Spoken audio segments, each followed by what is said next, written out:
Hello, சம்மந்தியா? எப்படி இருக்கீங்க? நல்லா இருக்கீங்களா? ஓகே. அவன் வர வேண்டிய டைமு தான் இப்போது.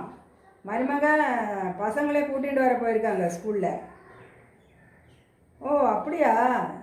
தெரியலையே எனக்கு. சரி சரி, நான் போய் பார்க்குறேன். ஏண்டா இங்கே வாடா, உட்காரு.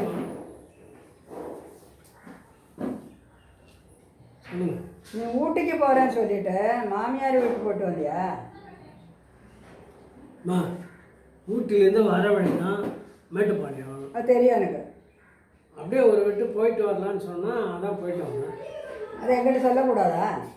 இல்லைம்மா, காலையில் ஆஃபீஸ் போகிற மூடில் சொல்ல மறந்துட்டேன். சரி, சாயங்காலம் சொல்லிக்கலாமே அப்படின்னு. சரி, அதை விடு. நீ பைக்கு வாங்கினியா?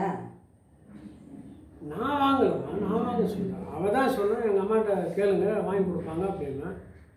சரி சொன்னோம், வாங்கி கொடுத்தாங்க. அதுக்கு என்னம்மா இப்போ உங்களுக்கு எல்லாம் அருமை இருக்கா? அந்த அம்மாவை 2 பசங்களை வச்சுட்டு கஷ்டப்பட்டு இருக்காங்க. அந்த சின்ன அமௌண்ட்டு பென்ஷனை வச்சுட்டு கஷ்டப்பட்டு இருக்காங்க. இதெல்லாம் தொந்தரவு பண்ணலாமா? இப்போ போய் பைக்கு வேணும், அது வேணும், இது போகணும்னு சொல்லிவிட்டு சரி அதை விடு. போன வருஷம் நீ என்ன பண்ண? தீபாவளிக்கு போயிட்டு வரும்போது எங்கேயோ போகணும்னு சொல்லிட்டு போயிட்டு மாமியார் வீட்டில் போயிட்டு ஃப்ரிட்ஜை தூக்கிட்டு வந்துட்டேன். இதெல்லாம் உங்களுக்கே நியாயமாக இருக்கா? அந்த அம்மா இவ்வளோ கஷ்டப்பட்டு இருக்கும்போது பசங்களை கல்யாணம் பண்ணி கொடுக்கறதுக்கு காசு எப்படி சேர்த்து வைக்கிறதுன்னு கவலைப்பட்டு இருக்கும்போது இதெல்லாம் பண்ணலாமா? அருமை இருக்கா? ஏதாவது மனசாட்சி இருக்கா உங்களுக்கு? இந்த மாதிரி இருக்கணவங்க இருந்தது தான் உலகத்தில் தற்கொலை, வரதட்சணை கொடுமையில் தற்கொலை, கொலை இதெல்லாம் நடக்குது. என்னம்மா சின்ன விஷயத்துக்கு போய் இவ்வளோ பெருசாக பேசின்னு இருக்கிற?